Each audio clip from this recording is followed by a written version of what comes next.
एक तरफ तो हमारे प्रधानमंत्री नारी सुरक्षा और नारी सम्मान की बात करते हैं और उसी दिन 11 रेपिस्ट रिहा होते हैं जेल से। 11 रेपिस्ट जब छूटते हैं तो वीएचपी मेंबर्स जाके इन्हें यानी कि हार डालते हैं, इन्हें मिठाई खिलाते हैं, इनके पैर छूते हैं। तो ये एक मैसेज दे रहे हैं कि यहाँ रेपिस्ट के अच्छे दिन आए हैं। अच्छे दिन रेपिस्ट के अच्छे दिन उनके चौकीदारों से बेटी बचाओ बेटी पढ़ाओ, उनके चौकीदारों से बेटी बचाओ बेटी पढ़ाओ, जिंदाबाद आवाज दो हमें। नेशनल विमेन फ्रंट की जानिब से आज हम जगत सर्कल पर एक प्रोटेस्ट कर रहे हैं। हम तमाम लेडीज़ जो है बिल्किस बानो के केस में जो रेपिस्ट रिहा हुए हैं उसके ख़िलाफ़ हमारा यानी कि ये प्रोटेस्ट आज ऑर्गेनाइज़ किया गया है।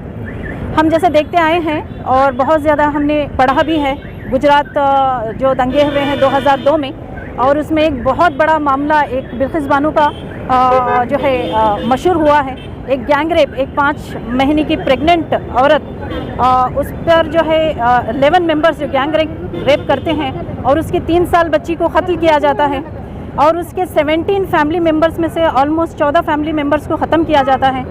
5 औरतें उसी की सेम फैमिली की यानी कि गैंग रेप होती हैं। तो ये बहुत ही हवलनाक यानी कि बर्बरियत वाला जो इंसिडेंट्स हुआ है। उसके बाद जो बिल्किस बानो जिन हालात से गुज़रती हैं और एक लॉन्ग बैटल जो लड़ती हैं जस्टिस के लिए, वो बहुत ही यानी कि सराहनीय है। इतनी लॉन्ग बैटल लड़ने के बाद जब रेपिस्ट को सज़ा होती है, 15 साल बाद वो जो है अमृत उत्सव के वक्त, महोत्सव के वक्त जो है रिलीज़ होते हैं, यानी कि इंडिपेंडेंस जो मनाया जा रहा था हमारा 75वां, उस दिन ऑन द ग्राउंड्स ऑफ यानी कि जो रिमिशन पॉलिसी के तहत उन्हें रिहा किया जाता है।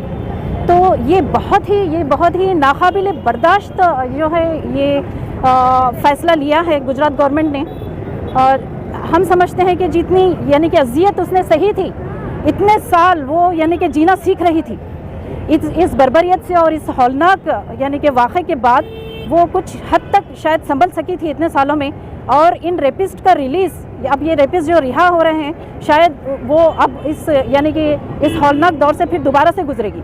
कई हमने देखा है कि हमने पढ़ा भी है कि इन सालों में जब भी वो रेपिस्ट यानी वक्तन बाहर आते थे बेल पर, वो हमेशा अपना लोकेशन चेंज करती थी। तो आप इससे अंदाज़ा लगा सकते हैं कि वो कितनी बदसुकूनी वाली और यानी कि दहशत में उसने अपनी ज़िंदगी गुजारी है। और जहाँ तक ये रेपिस्ट जब छूट के आते हैं हमारे इंडिपेंडेंस के दिन, एक तरफ तो हमारे प्रधानमंत्री नारी सुरक्षा और नारी सम्मान की बात करते हैं और उसी दिन 11 रेपिस्ट रिहा होते हैं जेल से। तो ये बहुत ही यानी कि फ़िक्रमंद बात है। एक सोसाइटी के लिए गलत मैसेज जा रहा है, ना सिर्फ हम मुस्लिम औरतें बल्कि समाज में रहने वाली हर औरत के लिए ये बर्दाश्त करना बहुत मुश्किल है। जिस तरह से हम देखते हैं कि 11 रेपिस्ट जब छूटते हैं तो वीएचपी मेंबर्स जाके इन्हें यानी कि हार डालते हैं, इन्हें मिठाई खिलाते हैं, इनके पैर छूते हैं। तो ये एक मैसेज दे रहे हैं कि यहाँ रेपिस्ट के अच्छे दिन आए हैं।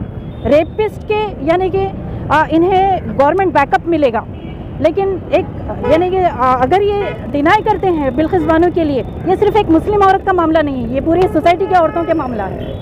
तो मैं ये चाहती हूँ, मेरा ये डिमांड है कि इस मामले को सिर्फ मुस्लिम का चश्मा पहन के ना देखा जाए, बल्कि ये औरतों की सेफ्टी का मामला है।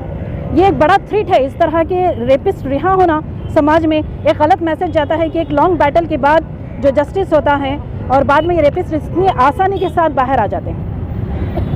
जैसे हम देखते आ रहे हैं कि जिस ग्राउंड पे इन्हें छोड़ा गया है, जो रिमिशन पॉलिसी 1992 को फॉलो किया गया है, जबकि एक नई पॉलिसी ऑलरेडी रेडी थी, रिमिशन पॉलिसी 2014, जिसमें बहुत सारे क्लॉज डाले गए थे, जिसमें बहुत सारे रेस्ट्रिक्शंस है, जैसे कि जिन्हें डेथ पेनल्टी दी गई है या डेथ सेंटेंस दिया गया है वो बाहर नहीं आ सकते, रिमिशन पॉलिसी के तहत नहीं आते।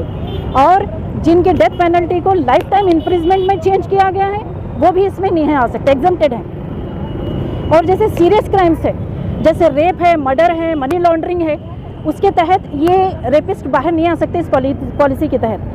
इसको सरपास करके जो ओल्ड एक्सपायर्ड पॉलिसी थी 1992 की, उस पॉलिसी के तहत इन्हें बाहर निकाला गया। और जो कमेटी बिठाई गई, 12 मेंबर की जो कमेटी बिठाई गई, उसमें हमें ये जानना है कि इसमें कितने न्यूट्रल यानी कि मेंबर्स थे। और कितने पॉलिटिकल एंड नॉन पॉलिटिकल या फिर आरएसएस के मेंबर्स थे जो ये रेपिस्ट इतनी आसानी से बाहर आ गए। यानी कि किसी रेपिस्ट को रेमिशन पॉलिसी के तहत लाने के लिए बहुत सारे बॉडीज़, बहुत सारे लेवल से गुजरना पड़ता है। जैसे जेल में डिस्ट्रिक्ट मजिस्ट्रेट होता है, जेल सुपरिटेंडेंट होता है, होम मिनिस्टर होता है, चीफ मिनिस्टर होता है। ये सारे लेवल से गुजर के कोई एक पॉलिसी जो है उसके तहत, ये रेमिशन पॉलिसी के तहत कोई क्रिमिनल बाहर आता है और इसमें सर्टन कंडीशंस है। वो क्रिमिनल्स इस यानी कि पॉलिसी के अंडर में आएंगे जो अबव 60 ईयर्स हैं, जो विमेन है या ट्रांसजेंडर है या टर्मिनली इल हैं, उन्हें इस पॉलिसी के तहत छोड़ा जाता है। लेकिन यहाँ पे ये सारी क्राइटेरिया फिट नहीं होता, यहाँ पे बहुत हद तक मैनिपुलेशन हुआ है। तो हमारी ये जो है स्टेट गवर्नमेंट और गुजरात की जो गवर्नमेंट है और सुप्रीम कोर्ट से हमारी ये रिक्वेस्ट है कि इस पॉलिसी के तहत ये जो क्रिमिनल्स बाहर आए हैं इसको यानी कि रिवर्ट किया जाए, क्योंकि ये सोसाइटी के लिए बहुत बड़ा थ्रेट है। ये सिर्फ बिल्किस बानो के लिए नहीं बल्कि हर समाज में रहने वाली हर औरत के लिए गलत मैसेज भी है और एक यानी कि उनकी सेफ्टी के लिए थ्रेट है। तो हम चाहते हैं कि हम जो है बिल्किस बानो को सपोर्ट करते हैं, उसके लिए स्टैंड करते हैं, उसके गम में हम बराबर के शरीक हैं और हम ये चाहते हैं कि इस तरह के क्रिमिनल्स फ्री ना घूमें और वुमेन सेफ्टी पे ज़्यादा ध्यान दें। ये जो 11 रेपिस्ट, ये अलेज्ड रेपिस्ट नहीं है, ये कन्विक्टेड रेपिस्ट जो रिहा हुए हैं, इससे ये क्लियर मैसेज देना चाह रही है गवर्नमेंट कि औरतों पे इस तरह के मजालिम होते रहेंगे और अगर वो मुस्लिम औरत है तो जस्टिस डिनाई करेंगे, यानी कि टारगेटेड क्राइम्स होते रहेंगे और जो इन क्राइम्स को सपोर्ट करेगा या उनके साथ स्टैंड करेगा उन्हें भी यानी कि जेल के अंदर भेजा जाएगा, जैसे टीस्टा के साथ हुआ या जो है सिद्दीक तपन के साथ हुआ। तो हमारी ये डिमांड है कि ना सिर्फ यानी कि सबकी डिमांड को एक्सेप्ट करें बल्कि बिल्किस बानो को भी यानी कि जस्टिस दें और रेपिस्ट को जो है ना फिर से रीअरेस्ट करके जेल भेजा जाए। अस्सलाम वालेकुम रहमतुल्लाहि व बरकातहू।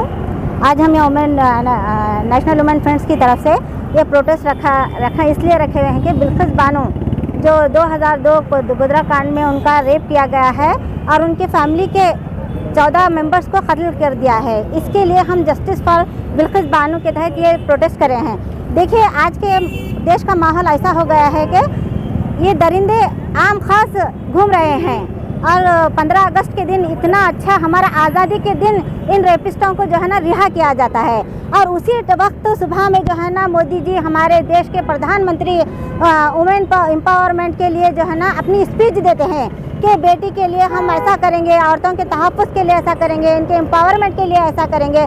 लेकिन ये इम्प्लीमेंट कहाँ तक दिखता है, कहाँ तक नज़र आता है? फिर शाम आते आते ये फैसला सुना दिया जाता है कि जो बिल्किस बानो एक दर्दनाक वाक़या से गुजर चुकी हैं, उनके रेपिस्टों को 11 रेपिस्टों को जो है ना रिहा किया जाता है। मैं इस मुल्क की औरतों से पूछना चाहूँगी कि ये इंसाफ है? हमारे मुल्क में इंसाफ है? इंसाफ होगा? हम ये आने वाले दिनों में क्या हम इंसाफ की उम्मीद कर सकते हैं इस गवर्नमेंट से और इस अदालत से, जुडिशरी से? ये सवाल है, ये सवाल मेरी एक का नहीं, हमारी पूरी जो बहनें जो देश में हैं उनका सवाल है। ये एक बिल्किस बानो का किस्सा नहीं, ये जो गोधरा कांड में 2002 में है, ऐसी हमारी कई बहनें हैं जो इस वाक़या दर्दनाक वाक़या से गुजर चुकी हैं। लेकिन ये एक वाक़या आज मीडिया में वायरल हो रहा है, इसलिए मैं उन हमारी बहनों से पूछना चाहती हूँ जो जिंदा दिल हैं, क्या इस वाक़े को सुनकर हमारी रूह काँप नहीं जाती? हमारी रूह काँप नहीं जाती? लेकिन हम सोए हुए हैं और जो मर गए हैं वो तो औरतें जो है ना उनको जो है ना फूल पहनाकर, हार पहनाकर उनका तिलककार करती हैं। वो भी एक बेटी हैं, वो भी एक बहन है। वो समझ लें अगर किसी की बहन बेटियों को इस तरह से जुल्म तकलीफ देने के बाद आपको खुशी महसूस होती है तो बहुत शर्मिंदगी की बात है। ना आप इंसान है, ना आप में इंसानियत बाकी है। तो हम ये मुल्क से, गवर्नमेंट से कंडम करते हैं कि वो जो रेपिस्टों को रिहा किया गया है उनको जो है ना जल्द से जल्द उन्हें अरेस्ट करें और बिल्किस बानो को जो है इंसाफ दिलाए, जस्टिस दिलाए। देखिए आज मुल्क का हर जर्रे में जो है ना खौफ पैदा हो गया है। हमारी बहन बेटियां एक आज़ादी के तौर पर हम घर से बाहर नहीं निकल सकती। ना जाने कब हमारी बहन के साथ हादसा हो जाए, हमारी माँ के साथ हादसा हो जाए, ये हम महसूस कर सकते हैं। तो हमारी औरतें आज जो गाफिल हो चुकी हैं वो अवेयरनेस में आएँ और अपनी आवाज़ बुलंद करें। मैं उनसे यही इल्तिजा करती हूँ कि हर एक इंसान इसके लिए, बिल्किस बानो के लिए नहीं बल्कि हर उस औरत के लिए आवाज़ उठाएं जो इस जुल्म का शिकार हो रही है। सोचिए उस बिल्किस बानो पे क्या गुजरी होंगी जो 20 साल पहले वो वाक़या उनके आंखों के सामने उनको माँ का कत्ल किया जाता है, उनके माँ का रेप किया जाता है। एक 3 साल मासूम बच्ची जो किसी का कुछ नहीं बिगाड़ी है, लेकिन उसका जो है ना रेप करके कत्ल किया जाता है। तो आज हमारा माहौल और हमारा देश किस तरफ जा रहा है? हिंदूवादी, मुसलमान, क्रिश्चियन, बुद्ध, ये सब हमें लेकर बैठ गए हैं, लेकिन हमारे मुसलमान और हिंदू बहनें सब मिलकर हम लोग ये देश को एक जमहूरियत मुल्क बनाते हैं। हम यहाँ पर एक जमहूरियत और सेकुलरिज्म देश है हमारा, लेकिन हम क्या कर रहे हैं? हिंदू मुस्लिम करके जो है ना आज हमारी बहू बेटियों को हम तहफ़्फ़ुज़ देने में नाकाम रह रहे हैं। क्यों? ये हमारी नाकामी है। जो औरतें उन लोगों को बढ़ावा दे रही हैं, उन्हें शर्म आना चाहिए कि ऐसे रेपिस्टों को वो सज़ा देने की कोशिश करें, ना कि तिलक करके उनके आरती करें।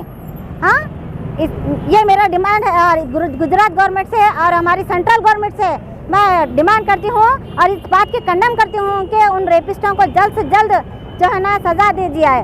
और एक मैं चंद अल्फाज के साथ, अशार के अल्फाज के साथ, हमारी जो बहनें यहाँ पर ठहरी हुई हैं, ये एक बिल्किस बानो का दर्द नहीं है, मुल्क की हर लड़की का दर्द है।